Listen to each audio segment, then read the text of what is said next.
قوم عاد کا ذکر ہے اور ان کی طرف دعوت توحید دینے کے لیے اللہ تعالیٰ نے حضرت ہود علیہ السلام کو بھیجا۔ ہود علیہ السلام نے قوم سے کہا کہ میں تم سے کسی چیز کا اجر طلب نہیں کروں گا، میرا اجر میرے اللہ کے بارگاہ میں ہے، پاس تم اپنے رب سے بخشش مانگو، پھر اس کی بارگاہ میں توبہ کرو، اللہ تعالیٰ تم پر موسلا دار بارش برسائے گا اور تمہاری قوت میں اضافہ فرمائے گا۔ قوم عاد نے دعوت حق کو رد کیا اور ایمان نہ لائے، بلکہ ہود علیہ السلام پر طنز کیا۔ وہ کہنے لگے کہ ہمارے تو معبودوں نے، ہمارے بتوں نے معاذ اللہ آپ کو پاگل بنا دیا ہے، آپ کو مجنون بنا دیا ہے۔ الٹا حضرت ہود کو کہنے لگے اس لیے آپ ایسی باتیں کرتے۔ ہود علیہ السلام نے کہا میں اللہ کو گواہ بناتا ہوں اور تم بھی گواہ رہنا کہ میں تمہارے شرک سے بری ہوں اور میں اللہ پر توکل کرتا ہوں اور میں نے رسالت کا حق ادا کر دیا ہے۔ آیت نمبر 58 میں اللہ تعالیٰ نے فرمایا جب ہمارے عذاب کا وقت آ گیا تو ہم نے اپنی رحمت سے ہود اور ان کے ساتھ مومنوں کو نجات عطا کی۔ قوم عاد نے اللہ کی نشانیاں اور رسولوں کو جھٹلایا اور دنیا اور آخرت میں لعنت کے حقدار ہوئے۔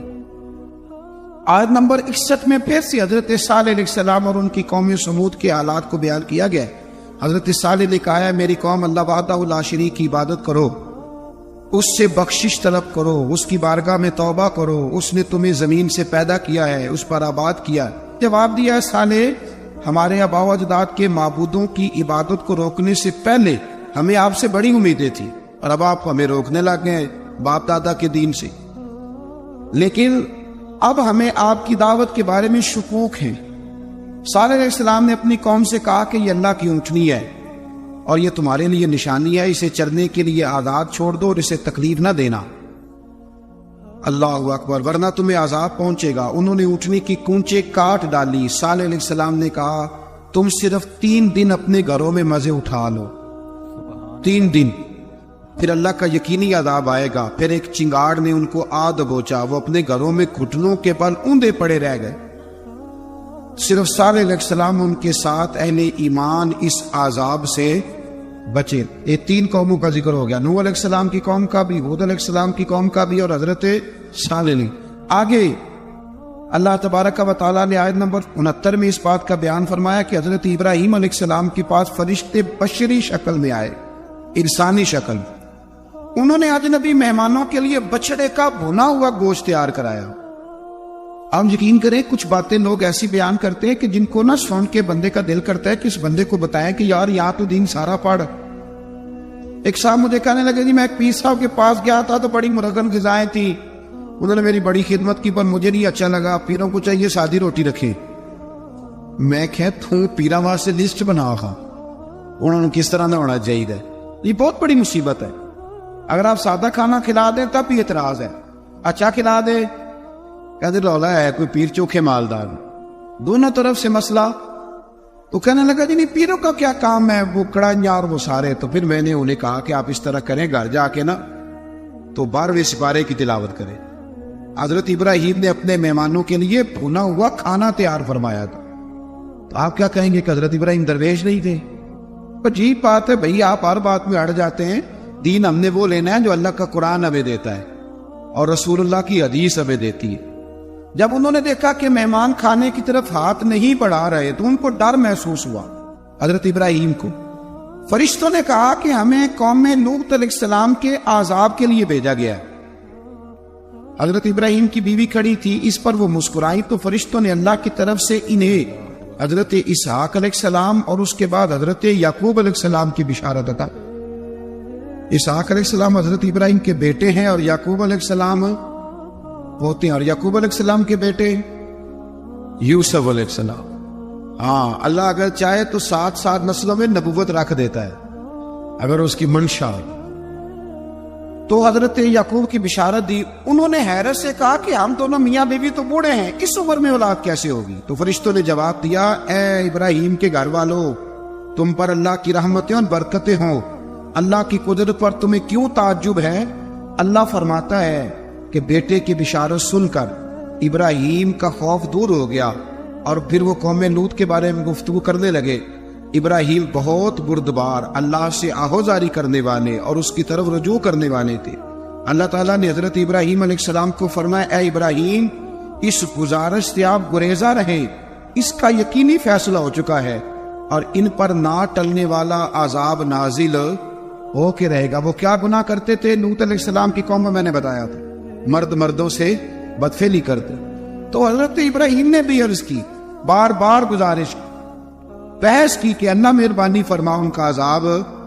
آپ دیکھیں نبیوں کے حوصلے کتنے بڑے ہیں، قومیں تنگ کرتی ہیں اور طرح طرح کی باتیں کرتی ہیں، اور پیغمبر پھر بھی کہتے ہیں یا اللہ مہربانی فرما، اے اللہ ان سے عذاب۔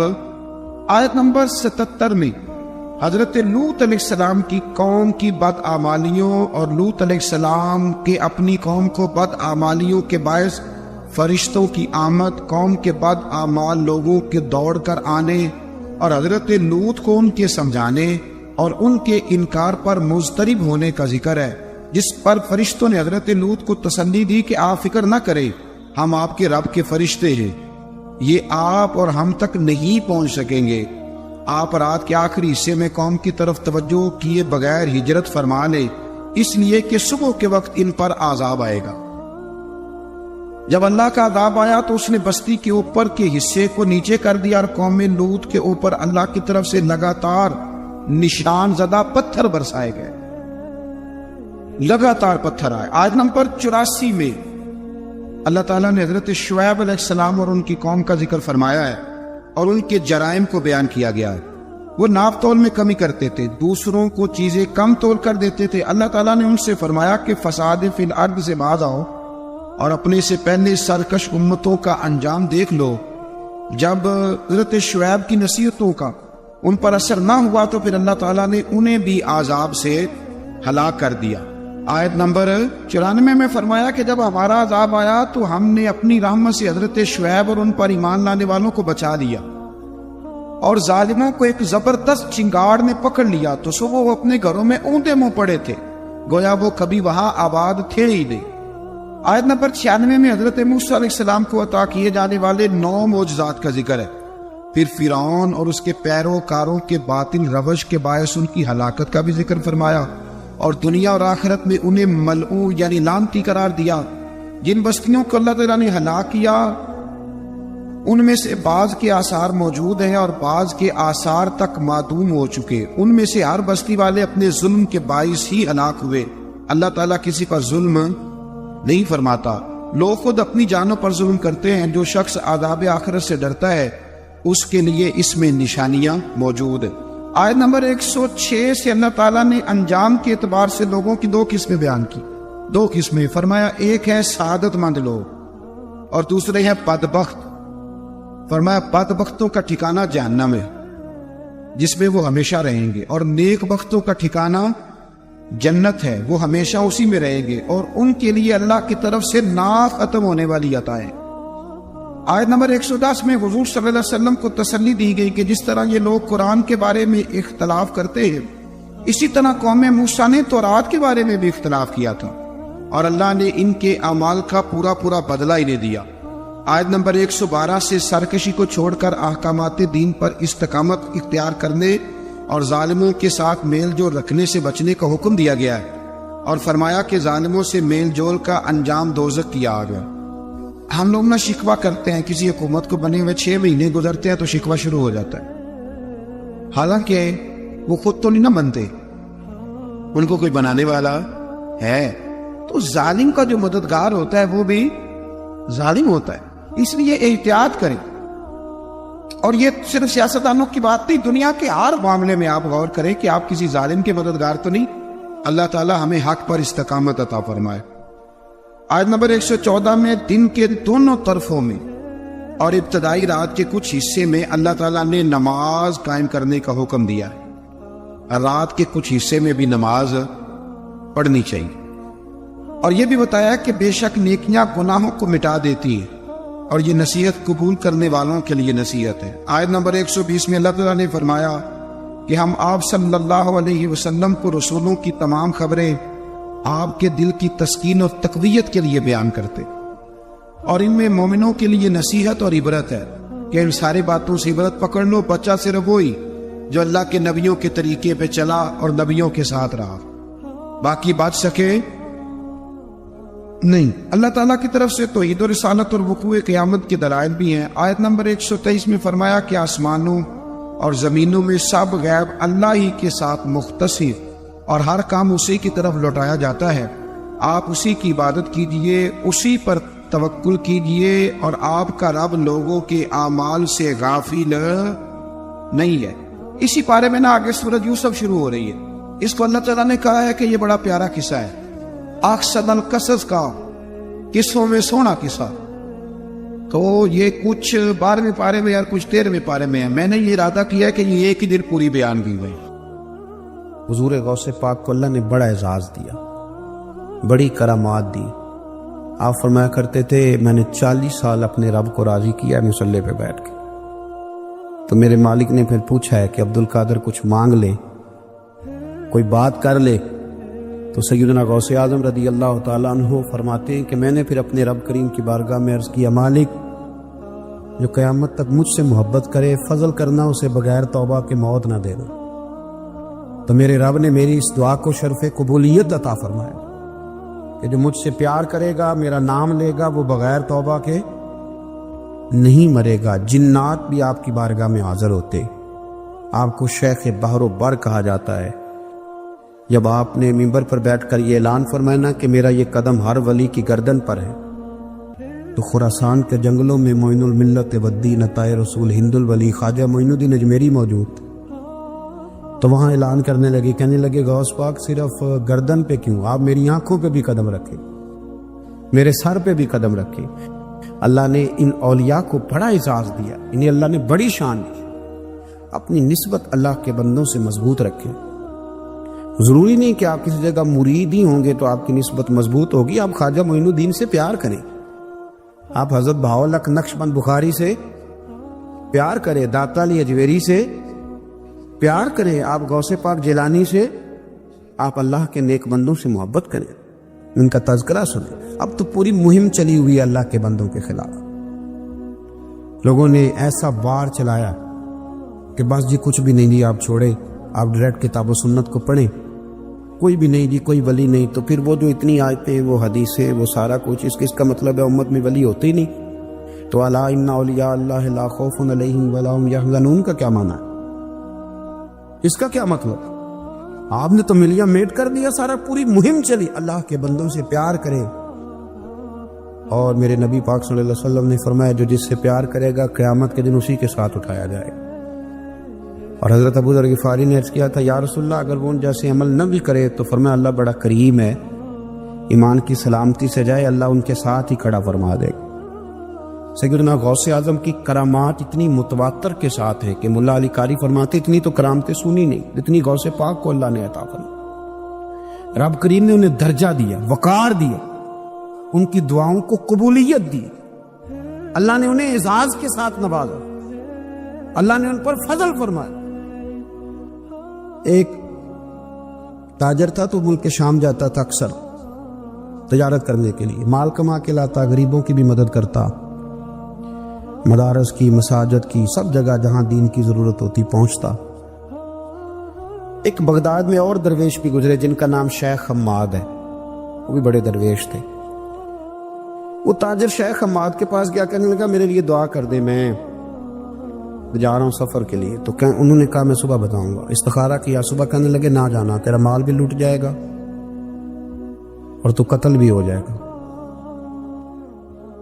وہ بڑا پریشان ہوا، حضور غوث پاک کے پاس گیا، کہنے لگا حضور وہاں بھی میں نے کہلا بھیج دیا ہے، سامان میرا پڑا ہے، جاؤں گا نہیں، پیمنٹ نہیں کروں گا، ملے گا نہیں تو خسارہ ہو جائے گا، مہربانی فرمائے۔ غوث پاک نے مراقبہ کیا اور میں تو جا اللہ خیر کرے گا، تو جا اللہ خیر کرے گا۔ مرید کا عمل کے یقین، پیر کا عمل کے یقین، چلے آپ فیصلہ کر لیں تو میں آگے بڑھتا ہوں۔ حضرت غوث اعظم رضی اللہ تعالیٰ عنہ نے مرید سے کہا تو جا اور اللہ خیر کرے گا۔ وہ گیا، کہتے میں نے پیمنٹ کی، مال لیا، واپس آیا، گھوڑوں کا سفر تھا، رستے میں رات کو ایک جگہ سویا، خواب دیکھتا ہوں، خواب میں ڈاکو آ گئے، انہوں نے پہلے مال لوٹا پھر مجھے قتل کیا۔ اور جب میرے گردن پر انہوں نے خنجر چلائی، خواب دیکھ رہا تو میری فٹافٹ آنکھ کھل گئی، اور جب میری آنکھ کھلی تو میں اسی وقت ہی رخت سفر باندھا، سر پٹ گھوڑے دڑائے، کچھ رات کو کچھ دن کو، سویرے بغداد پہنچ گیا۔ کہتے خیال تھا کہ پہلے غوث پاک کے پاس جاؤں گا، لیکن پہلے شیخ حماد سے ملاقات ہو گئی۔ میرا چہرہ دیکھا، پریشان تو دیکھ کے مسکرائے، فرمانے لگے بھی تیرا پیر بڑا شاندار ہے، تیرا پیر بڑا شاندار ہے۔ وہ کام جو حقیقت میں ہونا تھا نا، حقیقت میں انہوں نے دعا کی ہے تو رب کریم نے اسے خواب بنا دیا ہے۔ ان کی دعا کی برکت سے اللہ نے اسے، اب میں بات مضبوط کرنا چاہتا ہوں تو میں ایک حدیث پاک بھی پڑھ دوں۔ لوگ کہیں گے جی مرنے والا بھی بڑھ جاتا ہے، عمر بھی بڑھ جاتی ہے، مشکات کی حدیث ہے، ترمذی میں بھی موجود ہے۔ نبی پاک صلی اللہ علیہ وسلم نے فرمایا ہے اگر تم چاہتے ہو رزق بھی بڑھ جائے، عمر بھی لمبی ہو جائے، تو اپنے رشتہ داروں سے اچھا سلوک کرو۔ اس کا مطلب ہے کہ عمر بڑھ جاتی ہے، موت کچھ وقت کے لیے ٹل بھی جاتی ہے۔ قرآن مجید نے خود اللہ والوں کی تعریف بیان کی، فرمایا وَعِبَادُ الرَّحْمَنِ الَّذِينَ يَمْشُونَ عَلَى الْأَرْضِ هَوْنًا، فرمایا رحمان کے بندے وہ ہیں جو زمین پر آہستگی سے چلتے ہیں۔ نوجوانوں غور کرو، زمین پر آہستگی سے چلتے ہیں، عاجزی سے چلتے ہیں۔ وَإِذَا خَاطَبَهُمُ الْجَاهِلُونَ قَالُوا سَلَامًا، اور جب جاہل ان سے گفتگو کرتے ہیں تو بحث نہیں کرتے بلکہ سلام کر کے گزر جاتے ہیں۔ یہ سارے پیسوں والے بھائی اپنی اپنی جگہ پہ تشریف رکھے جی۔ پیسوں والی تو کافی جگہ رستے میں آئی تھی، ہم پیسے لینے تھوڑی آئے، ہم تو دعا لینے آئے ہیں، اور دعا دینے والے ہمارے ساتھ بیٹھے ہوئے ہیں، سب اطمینان سے بیٹھے۔ بڑی مہربانی آپ کی، بالکل جو بات ہو رہی ہے اس کو سنیں توجہ کے ساتھ، اس میں خلل پیدا ہوتا ہے۔ پھر آپ کو پتہ ہے نا، مطلب فرنٹ سیٹیں نوٹوں والے لے لیتے ہیں، تو پھر نعت خاں بیچارے کی بھی مجبوری ہوتی ہے اس کا نام یاد کرنا، دو چار شعر اس کے نام کرنا۔ تو یہ کام نہ کریں آپ، مہربانی کریں، بات سنیں۔ سانو تخت ہزارے دی لوڑ کی، مالے کی لگے شہر برول دے نال، اسی بھی اپنی بال کے سیننے، سانو کی لگے کسی اور دے نال۔ اب مہربانی کریں آپ بات سنیں، بات اللہ والوں کی ہو رہی ہے، آپ بیچ میں نوٹ لے آئے، یہ کدھر سے یاد؟ سنیں اور غور کریں۔ وَعِبَادُ الرَّحْمَنِ الَّذِينَ يَمْشُونَ عَلَى الْأَرْضِ هَوْنًا، رحمان کے بندے زمین پر آہستگی سے۔ یہ آہستگی کیسے پیدا ہوتی ہے؟ جب بندہ وزادار نہیں ہو جاتا، اس سے سارا چھچورا پن نکل جاتا ہے۔ جب علم سے، معرفت سے اور راہ سلوک کی منازل کو طے کرنے سے اس کے دل میں قرار پیدا ہوتا ہے نا۔ اللہ کرے آپ موبائل کم دیکھیں، میری بات زیادہ سنیں، آمین تو کہیے گا۔ جب اس کی طبیعت میں قرار پیدا ہوتا ہے نا، یقین کامل کی دولت پیدا ہوتی ہے، اللہ کی ذات پر بھروسہ مضبوط ہوتا ہے، اس کا فہم مضبوط ہوتا ہے، وہ بے چینی سے، بے قراری سے، معاذ اللہ ہاتھ پھیلانے سے، وہ کسی کی طرف لالچ سے دیکھنے سے، ہرس سے، ہوس سے، طمع سے پاک ہو جاتا ہے نا، پھر وہ وزادار ہو جاتا ہے، قناعت پسند ہو جاتا ہے۔ پھر اس کے لب و لہجے میں آپ کو کہیں بے چینی نظر نہیں آتی، تڑپتا، سسکتا، شہرت کا بھوکا، مال کا بھوکا، کہیں نہیں وہ نظر آتا۔ جب وہ وزادار ہو جاتا ہے تو پھر ذرا آہستہ آہستہ چلنا شروع کر دیتا ہے، پھر اس کی طبیعت میں ٹھہراؤ پیدا ہوتا ہے، ٹھہراؤ، کوئی شوق نہیں ہوتا، وہ کوئی چل نہیں ہوتا، کہیں اس کی طبیعت کے اندر آپ کو کوئی ایسی چیز نہیں نظر آتی جس سے محسوس ہو کہ یہ کہیں الجھ سا گیا۔ بھائیو، اللہ کے بندے آہستگی سے چلتے ہیں، بردبار ہوتے ہیں، وزادار ہو، ان کی طبیعت میں ٹھہراؤ۔ یہ جو آج بے چینی ہے، بے قراری ہے، نوجوانوں کی ٹوٹتی بکھرتی سوچیں ہیں، وسوسوں کے غلبے ہیں، پتہ نہیں کیا ٹھیک ہے، پتہ نہیں کیا غلط ہے، پتہ نہیں کون درست کہہ رہا ہے، پتہ نہیں کس کی بات ٹھیک ہے۔ اللہ کا بندہ جب ان ساری باتوں سے نکل کے یقین کی دولت پہ چلا جاتا ہے، پھر وہ ذرا آہستہ آہستہ چلنا شروع کر دیتا ہے۔ نبی کریم علیہ السلام کی طبیعت بڑی بردبار تھی، حضور میں بڑا حوصلہ تھا۔ آج نہ ہم بردبار نہیں،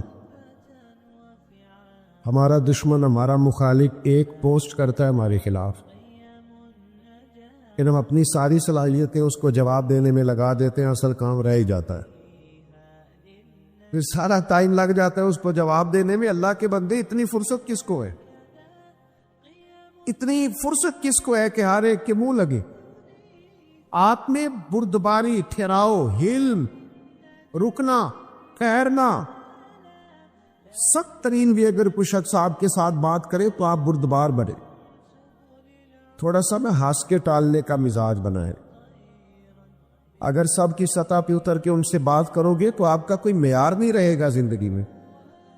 تھوڑا سا نا، مشکات میں حدیث ہے، اب اتنے سارے بزرگ بیٹھے ہیں، اللہ قاری صاحب بھی تشریف فرما ہے، اب میں کوئی یہاں حوالہ پیش کروں گا تو وہ بھی بڑا عجیب لگے گا ان بزرگوں کے سامنے، تو مطلب کیسا دستور زبان بندی ہے تیری محفل میں کہ بات کرنے کو ترستی ہے زبان میری۔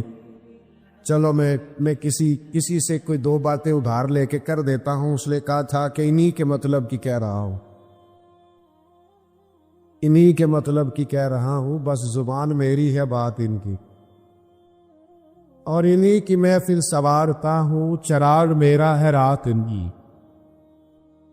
دو چار باتیں عرض کرنی، آپ تھوڑا توجہ فرمائیں۔ ایک صحابی نا بڑے پریشان ہو کے اور بڑی تکلیف میں اور بڑے درد سے آئے اور آ کے عرض کی، یا رسول اللہ صلی اللہ تعالی علیہ وسلم، کفار تو آپ کا نام بگاڑ کے اب آپ کو برا بھلا کہتے ہیں، معاذ اللہ ثم معاذ اللہ۔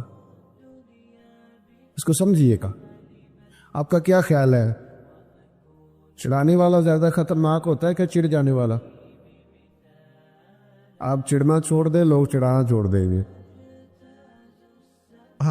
میں ایک دفعہ گاڑی سے اترا اپنے شہر میں اور محفل میں گئے، دوبارہ بیٹھنے لگے تو پیچھے سے ایک صاحب نے آواز کسی کرنے لگے، اور ملا دیو، تو وہ اکیلا تھا، ہم چار تھے۔ جب میں نے پلٹ کے دیکھا تو ڈر گیا، پریشان ہو گیا، میں نے آواز دی، میں نے کہا بھائی بات سننا، تو وہ ڈر رہا ہے، تو میں نے کہا پریشان نہ ہو، کچھ بھی نہیں کہیں گے، وہ جو کہا ہے وہ ایک دفعہ اور کہہ دو۔ تمہارا کیا خیال ہے؟ میلاد والے ہونا کو تانا ہے، یہ تو ہمارا فخر ہے۔ تو جگتے باغ اسی ہے نا میلاد والے، جے کر یار دے نام دا ملے مینا، ہاں ان چولی پا لیے پنجے سٹیے نا، جا گے کر یار دے نام دی ملے سولی، پھر چوٹا چوٹ لیے پیچھا ہٹیے نا۔ تو 2 دفعہ نہیں، تو 100 دفعہ کہے تو ہمارا ناز ہے۔ ہم چڑھنا کس بات سے بھائی؟ ہم نے تو ناز کرنا ہے، جو چیزیں باعث سے فخر ہے ان پر فخر کرے۔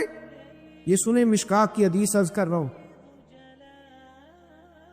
عرض کی یا رسول اللہ صلی اللہ تعالی علیہ وسلم، وہ آپ کا نام معاذ اللہ بگاڑ کے لیتے ہیں، وہ کہتے ہیں اگر ہم نے محمد ہی مان لیا تو محمد کا مان ہے تو جس کی بار بار تعریف کی رہا ہے، تو اگر آپ محمد مان لے تو تنقید کیسے کریں گے؟ آپ کی زیادہ توجہ ہے نا میری بات پر۔ انہوں نے نام بگاڑنا شروع کر دیا، تو وہ صحابی پریشان تھے اور ان کے لب و لہجے میں بڑی تکلیف تھی کہ ایسا کیوں کہا، تو اللہ کے محبوب بات سن کے مسکرائے، اور حضور نے جو جواب دیا وہ بڑا سمجھداری والا ہے اور قابل غور ہے اور توجہ کرنے والا ہے۔ میری طرف دیکھیے گا، محبوب فرمانے لگے یشتمیون مزممم ویلعنون مزممم انا محمد۔ فرمایا وہ کسی مزمم کو برا بھلا کہتے ہیں، کسی مزمم کو معاذ اللہ گالی دیتے ہوں گے، وہ میں نہیں ہوں، میں تو محمد ہوں۔ حلم پیدا کرے، حلم۔ یعنی ایک یہودی عالم نے جان بوجھ کر رقم دی حضرت بلال کو ادھار، کم مجھ سے لے لے حضور کے مہمانوں کی، جان بوجھ کے دیے۔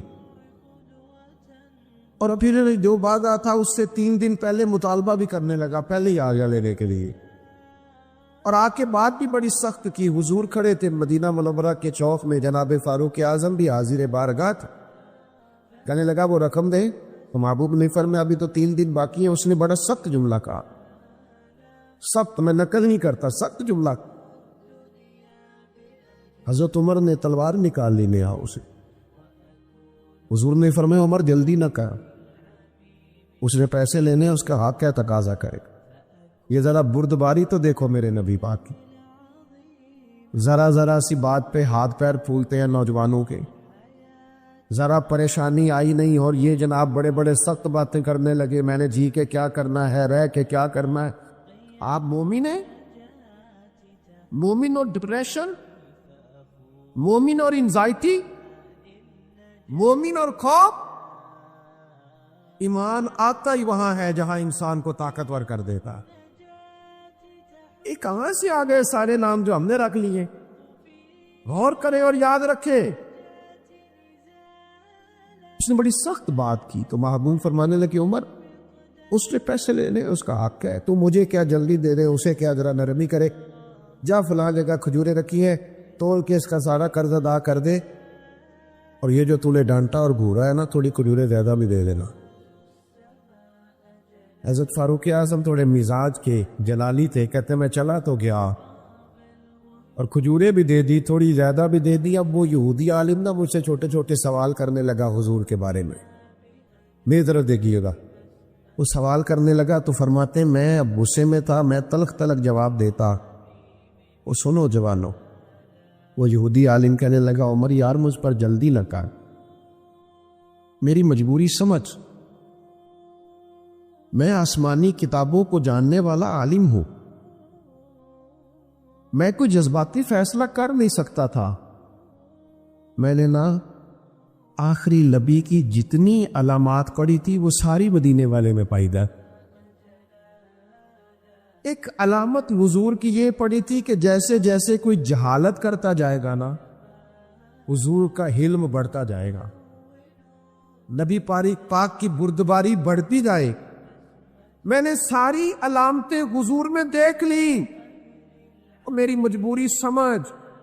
میں اپنے آپ کو تسلی دینا چاہتا تھا, میں نے جان بوجھ کے ادھار دیا تھا, جان بوجھ کے پہلے تقاضا کیا تھا.